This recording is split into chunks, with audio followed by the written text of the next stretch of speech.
सीमा पर जवान, सीमा पर जवान, होली खेलत फागुन में। सीमा पर जवान, सीमा पर जवान, होली खेलत फागुन में। माथे बांधे के सरी रंग पगड़िया, रंग गुलाल उड़ावे अबिरिया।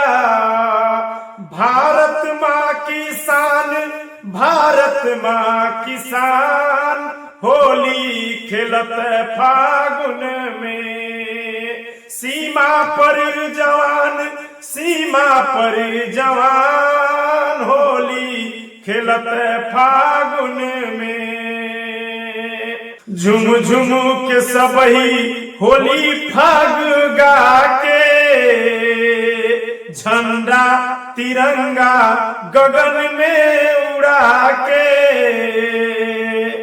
बोलत जय जवान, बोलत जय किसान, होली खेलत फागुन में। सीमा पर जवान, सीमा पर जवान, होली खेलत फागुन में।